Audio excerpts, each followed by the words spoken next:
Hello everyone, I am Mukesh Ramani from Government Polytechnic College Karoli mechanical department. आज के इस video lecture में हम डिस्कस करने वाले हैं आपका सब्जेक्ट हाइड्रोलिक मशीन्स, जो कि आपके सिविल इंजीनियरिंग और मैकेनिकल इंजीनियरिंग के 202 सब्जेक्ट कोड के अंतर्गत आता है। तो आज के इस वीडियो लेक्चर में हम डिस्कस करेंगे आपके टरबाइंस के बारे में। इससे पहले के लेक्चर में हमने टरबाइंस की क्लासिफिकेशंस, हेड, एफिशिएंसीज, उसके बाद हमने जो पेल्टन टरबाइन था उसकी संरचना तथा कार्यविधि के बारे में देखा था। और आज के इस वीडियो लेक्चर में हम दो तरह के टरबाइन, जो कि आपका होता है फ्रांसिस टरबाइन और दूसरा है जो कि आपका कापलान टरबाइन, उसकी संरचना तथा कार्यविधि के बारे में देखेंगे। तो सबसे पहले हम स्टार्ट करते हैं आपका जो फ्रांसिस टरबाइन है उसके बारे में। तो फ्रांसिस टरबाइन हमने पहले भी डिस्कस किया था कि जो फ्रांसिस टरबाइन है वो किस प्रकार के टरबाइंस होते हैं। जब हमने वर्गीकरण देखा था तो हमने दो प्रकार के टरबाइंस देखे थे, एक आपका आवेग टरबाइन और दूसरा रिएक्शन मतलब प्रतिक्रिया टरबाइन। तो जो फ्रांसिस टरबाइन है वो एक प्रतिक्रिया टरबाइन होता है, मतलब टरबाइन के इनलेट पर और टरबाइन के आउटलेट पर जो दाब है वो एक समान नहीं रहता है। इनलेट पर दाब अधिक होता है और आउटलेट पर दाब आपका कम होता है, उन्हें हम प्रतिक्रिया टरबाइन कहते हैं। दूसरा जो फ्रांसिस टरबाइन होता है वो एक रेडियल फ्लो टरबाइन होता है, मतलब त्रिज्य प्रवाह मतलब अंतर्मुखी। हमने दो प्रकार के रेडियल फ्लो देखे थे, एक आपका इनवर्ड जो केंद्र की तरफ, रनर के केंद्र की तरफ होता है, और एक आउटवर्ड जो रनर के केंद्र से बाहर की तरफ होता है। तो जो फ्रांसिस है वो एक अंतर्मुखी त्रिज्य प्रवाह टरबाइन होता है, यानी इनवर्ड रेडियल फ्लो टरबाइन होता है। उसके बाद हमने हेड के अकॉर्डिंग जो देखा था, जो फ्रांसिस टरबाइन है वो एक मध्यम शीर्ष टरबाइन होता है। हमने क्लासिफिकेशन में देखा था उच्च हेड, मध्यम हेड और निम्न हेड।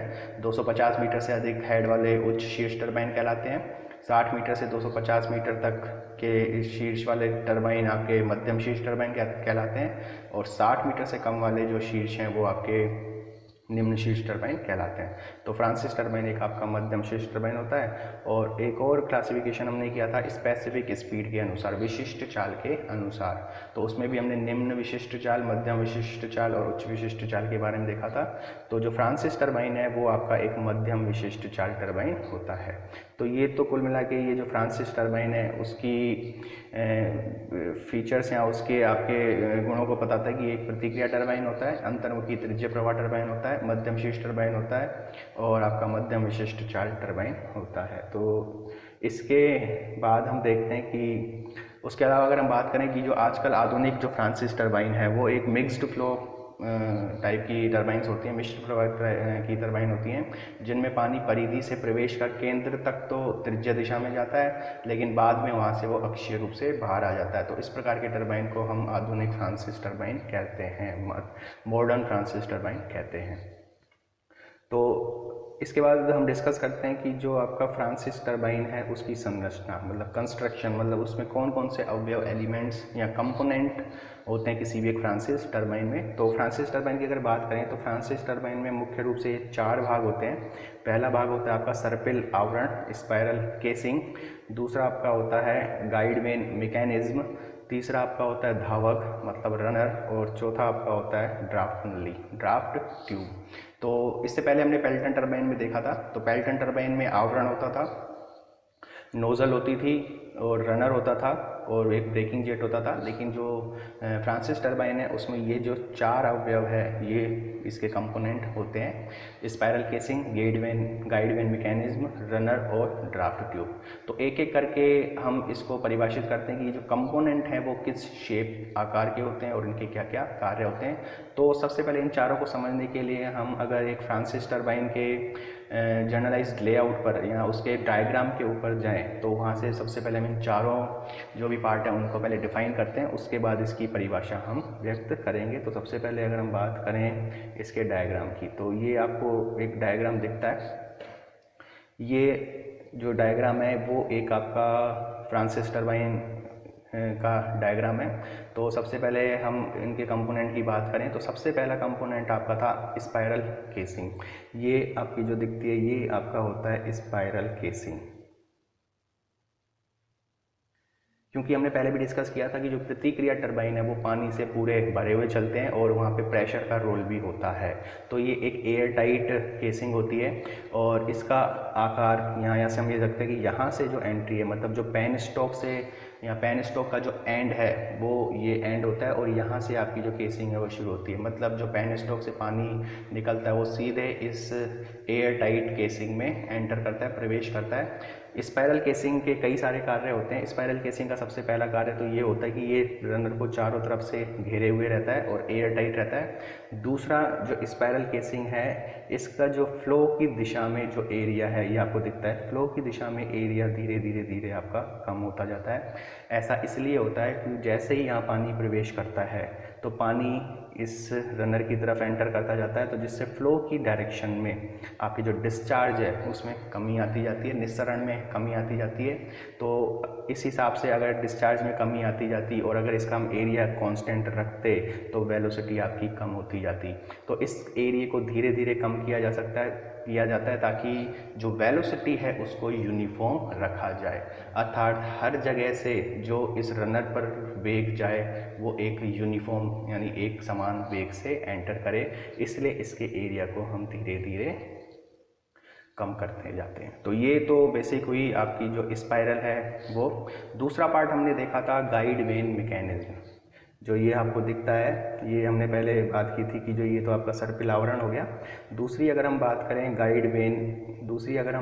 आपका गाइड व्हील या गाइड वेन मैकेनिज्म की, तो ये दो तरह की वेन्स होती हैं। एक आपकी होती है रनर वेन्स और दूसरी आपकी होती है गाइड वेन। ये आपको जो बाहर से दिखता है ये आपका गाइड चक्र होता है और इस गाइड चक्र पर ये जो आपको दिखती हैं ये गाइड वेन होती हैं। इनको गाइड वेन इसलिए कहा जाता है कि ये गाइड करती है, मतलब ये जो फ्लो की डायरेक्शन है उसको गाइड करती है। पेल्टन टरबाइन के केस में हमने देखा था कि जो फ्लो की दिशा नोज़ल से दी जाती है, नोज़ल का एंगल सेट किया जाता है और उससे आपकी दिशा मिलती है। लेकिन जो प्रतिक्रिया टरबाइन या जो फ्रांसिस टरबाइन है उसमें दिशा देने के लिए ये गाइड वेन्स होती हैं और ये फिक्स्ड होती हैं, तो इनको बोलते हैं गाइड वेन मैकेनिज्म। तो यहाँ से जैसे ही पानी एंटर किया तो सबसे पहले ये इन गाइड्स वेन में जाता है। ये गाइड वेन्स इसको इस रनर की तरफ धकेलती हैं और एक दिशा प्रदान करती हैं। और अगर इसकी हम संरचना की बात करें गाइड वेन मैकेनिज्म की, तो गाइड वेन मैकेनिज्म एक तरह से इस पॉइंट पे पिवोटेड होती है, मतलब रोटेट कर सकती है। ऐसा इसलिए होता है कि अगर हमें डायरेक्शन चेंज करनी हो, इन पॉइंटों पे पिवोटेड रहती है, कीलकित रहती है, मतलब रोटेट कर सकती है। तो इससे हमें ये फ़ायदा होता है कि इसकी डायरेक्शन को भी हम एडजस्ट कर सकते हैं और जो दो परस्पर आपकी वेन्स हैं, गाइड वेन्स हैं, इनमें जो भी चौड़ाई है उसको भी हम एडजस्ट कर सकते हैं। क्योंकि जैसे आप चौड़ाई एडजस्ट करोगे तो वहाँ से आपकी जो मात्रा है, पानी की मात्रा, उसको कंट्रोल किया जाता है, उसको समायोजित कर सकते हैं। और अगर हम देखें कि जो गाइड वेन मैकेनिज्म है उसमें के और क्या फंक्शन होते हैं, क्योंकि हमने ये डिस्कस किया था कि ये एयर टाइट होती है तो सबसे पहले यहाँ पे दाब ऊर्जा होती है, क्योंकि रिएक्शन टरबाइन में जो इनलेट पर और आउटलेट पर दाब अलग अलग होते हैं। तो गाइड वेन मैकेनिज्म में आप देखते हो कि इस डायरेक्शन में जो इसका एरिया है वो धीरे धीरे कम होता जाता है। तो यहाँ पे प्रेशर का जो कुछ पोर्शन है वो कन्वर्ट हो जाता है आपका काइनेटिक एनर्जी में, क्योंकि हम एरिया को अगर कम करते जाएं तो वेलोसिटी बढ़ती जाती है। तो प्रेशर का कुछ ऊर्जा जो है वो गतिज ऊर्जा में परिवर्तित हो जाती है और उच्च वेग के साथ ये जो आपका रनर पर टकराता है पानी, और इसकी वजह से आपका जो रनर है वो घूमता है। तो ये तो बेसिक बात हुई कि जो गाइड वेन है वो किस प्रकार से कार्य करता है, किस प्रकार से इसकी शेप होती है। तीसरा अगर हम बात करें, तीसरा पार्ट आपका था रनर का। ये जो आपको दिखता है, ये आपको जो दिख रहा है ये आपका रनर होता है। रनर एक तरह से रोटेटिंग एलिमेंट है और इसके ऊपर कई सारी रेडियल कर्ड वेन माउंट होती हैं। ये आपको दिखती है, ये रेडियली कर्ड वेन है। तो जैसे ही गाइड वेन की सहायता से प्रेशर और वेलोसिटी से पानी इसके अंदर एंटर करता है तो ये इसके ऊपर कार्य करता है और इसी कार्य की वजह से बल आरोपित होता है और इसी बल की वजह से जो आपका वेन्स हैं, रनर्स के ऊपर जो वेन्स है वो घूमने लगती हैं और हमें डिजायर्ड मोशन मिल जाता है और इस रनर को हम इस शाफ्ट से कपल्ड कर देते हैं। तो बेसिकली ये तो बात हुई आपकी जो रनर की। रनर में अगर हम देखें कि जो इसकी आकृति होती है, इन वेन्स की आकृति रेडियली कर्व्ड होती हैं और इनकी जो सरफेसेस होती हैं वो काफ़ी स्मूथ रहती हैं। ये ऐसा इसलिए किया जाता है कि ताकि जब एंट्री और एग्जिट पे जो पानी है वो बिना शॉक के, मतलब बिना कंपन या झटकों के निकल जाए, क्योंकि अगर हम इसके अनुदिश प्रवाह नहीं करवाएंगे तो इसके हो सकता है कि आपके जो शॉक्स हैं वो उत्पन्न हो जाएं। दूसरा अगर हम बात करें गाइड वेंस की भी जो क्रॉस सेक्शनल होता है वो एक एरोफिल शेप में होता है, ताकि यहाँ से जब पानी एंटर करे तो किसी भी प्रकार की एडीज मतलब भंवर धाराएं उत्पन्न नहीं हो। तो ये जो क्रॉस सेक्शन होता है वो एक एरोफिल टाइप का होता है। तो अगर हम बात करें इसके बाद की रनर, ये पूरा आपका रनर है, ये रनर आपका रोटेट करता है। चौथा पार्ट हम देखें, चौथा पार्ट आपका था ड्राफ्ट ट्यूब। पहले तो हम समझते हैं कि जो ड्राफ्ट ट्यूब है उसको किस प्रकार से यूज़ किया जाता है या किस प्रकार इसका उपयोग है। तो जनरली अगर हम देखें किसी भी टरबाइन पर जब पानी इन ब्लेड्स पर कार्य करता है तो इसको बाहर निकलना होता है। सपोज आपका ये टेल रेस है, ये टेल रेस आप पहले भी हम डिफाइन कर चुके हैं, ये आपका टेल रेस होता है, मतलब विसर्जन कुल्या। पानी ने जितना भी कार्य करने के बाद ये इसमें एकत्रित होता रहता है। तो जनरली रिएक्शन टरबाइंस में क्या होता है, रिएक्शन टरबाइंस में जो इनलेट पर दाब अधिक होता है और आउटलेट पर दाब काफ़ी कम होता है, और इसी प्रेशर में अंतर की वजह से ही हम इनको रिएक्शन टरबाइंस बोलते हैं। तो इनलेट पर प्रेशर वायुमंडलीय दाब से भी कम हो जाता है या निर्वात उत्पन्न हो जाता है। तो अगर यहाँ पे निर्वात है और ये टेल रेस पर यहाँ पे जो एटमॉस्फेरिक प्रेशर होता है, तो यहाँ से इस केंद्र से यहाँ से पानी को बाहर निकलने में मुश्किल हो जाता है, क्योंकि यहाँ पे कम प्रेशर होता है और यहाँ पे अधिक प्रेशर होता है। क्योंकि यहाँ अगर अधिक प्रेशर हो तभी फ्लो पॉसिबल हो पाएगा। तो इसके लिए हम एक ट्यूब को यूज़ करते हैं जिसका क्रॉस सेक्शन कुछ इस प्रकार से होता है। ये सपोज आउटलेट है रनर का, जो वेंस है, तो यहाँ से एक टैपर ट्यूब्स लगाई जाती है। तो इस एग्ज़िट पर प्रेशर बहुत, ये जो टरबाइन के रनर पर जो एग्ज़िट है वहाँ पे वेलोसिटी तो बहुत ज़्यादा होती है, लेकिन जो प्रेशर होता है वो काफ़ी कम होता है, जिस वजह से ये पानी बाहर की तरफ निकलना मुश्किल हो जाता है। तो इसीलिए इसको टैपर्ड एक ट्यूब को यूज़ करते हैं जिसका एरिया विसर्जन की तरफ बढ़ता रहता है, मतलब टेल रेस की तरफ बढ़ता रहता है। तो यहाँ पे जो वेलोसिटी है वो कन्वर्ट हो जाती है आपकी प्रेशर में, क्योंकि एरिया बढ़ाते हैं तो वेलोसिटी कम होती है। तो वेलोसिटी का जो कम पार्ट है, क्योंकि एनर्जी हमेशा कंजर्व रहती है, तो यहाँ पे जो वेलोसिटी वाला, जो काइनेटिक एनर्जी वाला भाग है वो कुछ प्रेशर एनर्जी में कन्वर्ट हो जाता है और यहाँ पे प्रेशर बढ़ जाता है, और एटमॉस्फेरिक प्रेशर से ज़्यादा होते ही फ्लो आपका यहाँ पॉसिबल हो जाता है। तो जनरली ये जो ड्राफ्ट ट्यूब है वो हमेशा रिएक्शन टरबाइंस में लगाई जाती है। इससे पहले हमने पेल्टन व्हील, जो कि आवेग टरबाइन होता था, उसमें ड्राफ्ट ट्यूब की बात नहीं की थी, क्योंकि वहाँ पे पूरा का पूरा जो वर्किंग है वो एटमॉस्फेरिक प्रेशर पर होता है। लेकिन यहाँ पर जो इनलेट पर दाब अधिक होता है और एग्जिट पर दाब, निर्वात दाब होने की वजह से ही इस ट्यूब को यूज़ करते हैं, जिसे हम बोलते हैं ड्राफ्ट ट्यूब।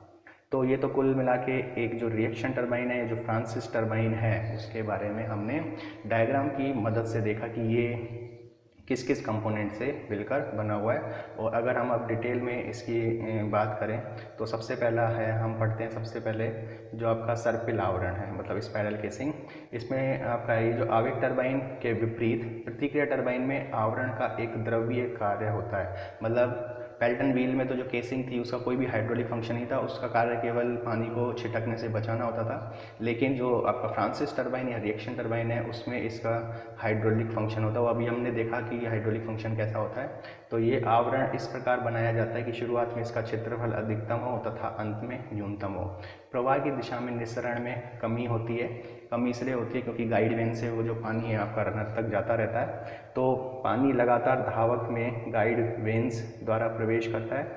वेग को एक समान रखने के लिए आवरण की बनावट इस प्रकार बनाई जाती है, मतलब यूनिफॉर्म वेलोसिटी से जो रनर पर आपका पानी प्रवेश करना चाहिए, इसलिए इसकी शेप हम ऐसे बनाते हैं। दूसरा हम अगर बात करें, धावक पूरी तरह से आवरण द्वारा घिरा हुआ रहता है, केसिंग द्वारा घिरा रहता है तथा पानी से पूरा भरा हुआ होता है। आवरण का पदार्थ शीर्ष पर निर्भर करता है।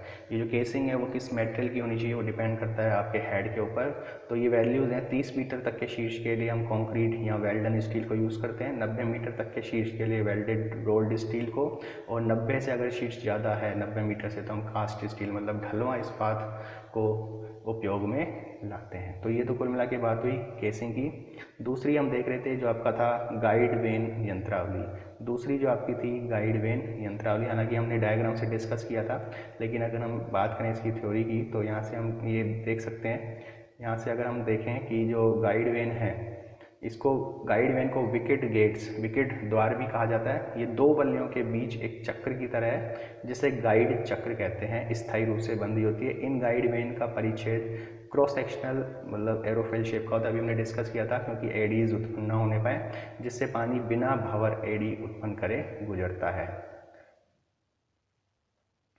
और प्रत्येक गाइड वेन एक कीलक पिवोट के सापेक्ष घूम सकती है, ताकि हम डायरेक्शन को भी समायोजित कर सकें और उनके बीच की चौड़ाई को भी समायोजित कर सकें, जिसे कि नियामक रेगुलेटिंग रिंग से कड़ी लिंक या लीवर के द्वारा जोड़ा जाता है।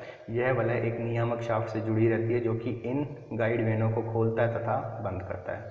तो लोड के अकॉर्डिंग ज़रूरत पड़ने पर जब लोड कम हो जाता है तो ये खोल देता है, और लोड ज़्यादा जब लोड अगर ज़्यादा है तो ये खोल देता है, और लोड अगर कम है तो ये बंद करता है। तो इधर से हम इसको एडजस्ट कर सकते हैं कि कितनी क्वांटिटी है जो पानी की वो गाइड वेन से अंदर की तरफ जानी चाहिए। इन गाइड वेनों के द्वारा पानी को निश्चित दिशा में रनर पर भेजा जाता है। इन गाइड वेन के द्वारा पानी की दाब ऊर्जा का कुछ हिस्सा धावक रनर पर टकराने से पूर्व गतिज ऊर्जा में परिवर्तित होता है। हमने पहले डिस्कस किया था कि ये जो क्रॉस सेक्शनल एरिया होता है वो धीरे धीरे कम हो जाता है, जिससे दाब ऊर्जा का कुछ हिस्सा गतिज ऊर्जा में परिवर्तित हो जाता है। और उसके बाद है कि जो तथा दिशा को भी परिवर्तित किया जा सकता है। दो परस्पर गाइड वाले के बीच की चौड़ाई को भी परिवर्तित किया जा सकता है, जिससे पानी की मात्रा को लोड के आधार पर परिवर्तित करते हैं। गाइड वेन सामान्यतः ढलवा इस्पात की बनी हुई होती है, मतलब जो कास्ट स्टील है उसकी बनी हुई होती है। इसके बाद हमने देखा था कि जो दूसरा पार्ट था वो आपका था रनर, मतलब धावक। धावक यह एक गोल सर्कुलर एक पहिए की तरह होता है जिस पर कई सारी वेन्स लगी हुई होती हैं। ये वेन त्रिज्य वक्राकार मतलब रेडियली कर्व्ड होती हैं, जिनकी सतह काफ़ी स्मूथ होती है। इन वेन का आकार इस प्रकार होता है जिससे पानी बिना किसी शॉक के साथ प्रवेश करता है अथवा बाहर निकलता है। तो धावक को शाफ्ट के साथ कसा जाता है। धावक साधारणतः कास्ट स्टील, ढलवा इस्पात, ढलवा लोहा या जंग रोधी इस्पात स्टेनलेस स्टील का बना हुआ है, ताकि पानी की किसी भी प्रक्रिया से इस पे ऊपर कोई भी जंग नहीं लगे। तो ये आपका था रनर। चौथा हमने डायग्राम में तो डिस्कस किया था, तो यहाँ पे भी हम देख लेते हैं कि जो ड्राफ्ट नली यानी ड्राफ्ट ट्यूब है उसके क्या कार्य होते हैं। तो प्रतिक्रिया टरबाइन में साधारणतः प्रवेश पर दाब अधिक तथा टरबाइन के निकास पर दाब कम होता है। निकास पर दाब वायुमंडलीय दाब से बहुत कम हो जाता है तथा वहाँ पानी की गतिज ऊर्जा बहुत अधिक होती है। तो दाब कम होने की वजह से पानी टरबाइन में विसर्जन कुल्य मतलब टेल रेस में विसर्जित नहीं हो पाता, जिसके लिए एक शुंडाकार मतलब टेपर्ड नली लगाई जाती है, जिसका क्षेत्रफल निकास की तरफ धीरे धीरे बढ़ता है तथा गतिज ऊर्जा दाब ऊर्जा में परिवर्तित होती है। गतिज ऊर्जा दाब ऊर्जा में परिवर्तित होती है तथा दाब बढ़ने लगता है। दाब बढ़ने की वजह से पानी का विसर्जन कुल्य में होने लगता है। इस नली को ही ड्राफ्ट नली कहा जाता है। तो विभिन्न प्रकार की ड्राफ्ट नली हम यूज़ करते हैं। तो ये तो बेसिक काम हो गया। जो ड्राफ्ट नली है उसका केवल कार्य ये होता है कि जो एग्जिट से जो टेल रेस तक पानी को पहुंचाना होता है। तो ये तो मेन कंपोनेंट हो गए किसी भी फ्रांसिस टरबाइन के।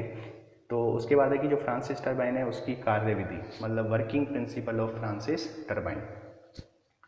तो अगर हम ये देखें कि जो फ्रांसिस टरबाइन में उच्च दाब वाला पानी पेनस्टॉक के द्वारा एक वायुरोधी खोल जिसको हम एयरटाइट केसिंग है उसमें प्रवेश करता है। यह खोल पानी को अंतर्मुखी त्रिज्य दिशा मतलब इनवर्ड रेडियल डायरेक्शन में चलते हुए गाइड वेन की तरफ निर्देशित करता है। गाइड वेन में प्रवेश करते समय पानी में दाब ऊर्जा तथा गतिज ऊर्जा दोनों होती हैं। इसके बाद जब पानी गाइड वेन के मध्य प्रवाह करता है तो क्षेत्रफल के कम होने से कुछ दाब ऊर्जा गतिज ऊर्जा में परिवर्तित हो जाती है।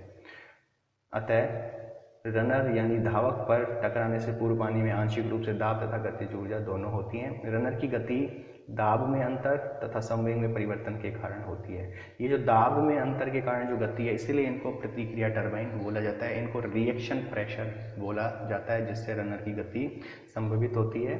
दाब में परिवर्तन को ही प्रतिक्रिया कहा जाता है। अंत में ज़्यादा वेग तथा कम दाब यानी निर्वात पर पानी ड्राफ्ट नली में प्रवेश करता है। तो जैसे ही आप उसके एरिया को बढ़ाओगे तो निर्वात से दाब बढ़ने लगता है और आपका फ्लो पॉसिबल हो जाता है। तो ये तो बेसिक हो गई आपकी जो कार्यविधि है किसी भी फ्रांसिस टरबाइन है वो कैसे कार्य करता है उसके बारे में। नेक्स्ट हम बात करें दूसरे टरबाइन की जिसको हम बोलते हैं कापलान टरबाइन। तो जैसे हमने फ्रांसिस टरबाइन के कंपोनेंट वगैरह देखे तो इसमें भी हम देखते हैं कि जो कापलान टरबाइन है उसकी संरचना और उसकी कार्यविधि किस प्रकार से दी जाती है। तो सबसे पहले हम बात करेंगे जो कापलान टरबाइन है वो किस प्रकार का टरबाइन है, क्योंकि ये चीज़ हमने जब देखी थी क्लासिफिकेशन में, उसमें हमने तीनों तरह के टरबाइंस को डिस्कस किया था, पेल्टन टरबाइन, फ्रांसिस टरबाइन और कापलान टरबाइन।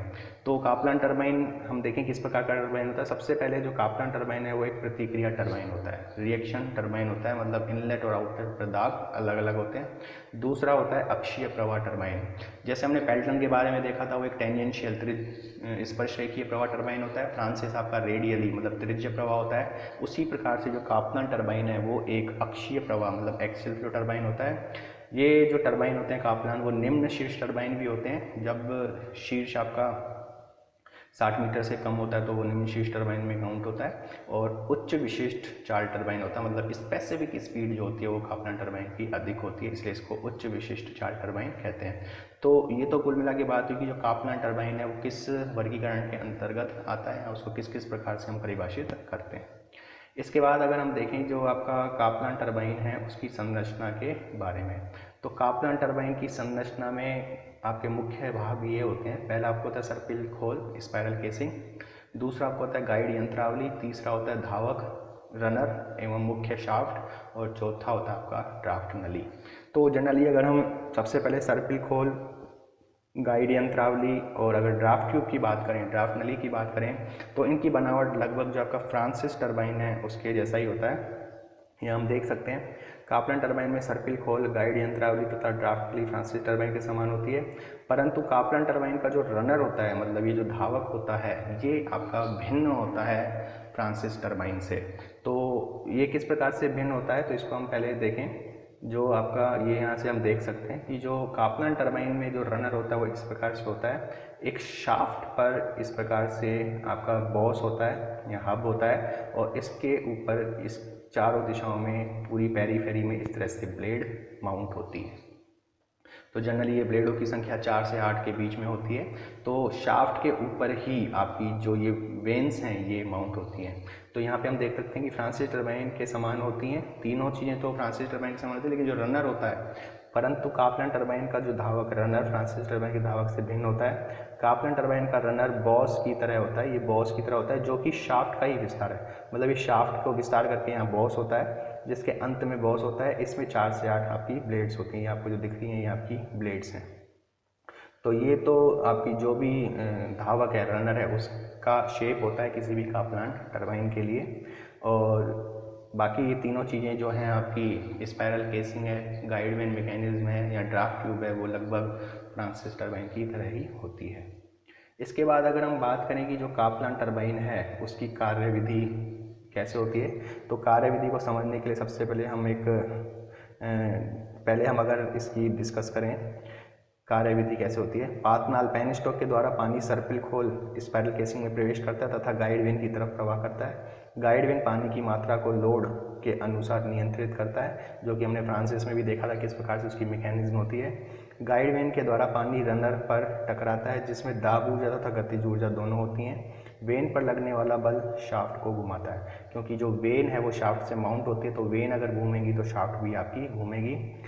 दूसरी बात होती है कि जो एक्सियल फ्लो टरबाइन है उनमें हम कापलान टरबाइन और प्रोपेलर टरबाइन भी होते हैं। प्रोपेलर टरबाइन भी एक तरह से रिएक्शन टरबाइन है, लेकिन इनमें क्या अंतर होता है। प्रोपेलर टरबाइन में जो वेन हब पर फिक्स होती है, मतलब उसको हम समायोजित नहीं कर सकते, समायोजित नहीं होती हैं, परंतु जो कापलान टरबाइन होता है उसमें वेन जो है वो हब पर समायोजित की जा सकती है, मतलब एडजस्ट की जा सकती हैं।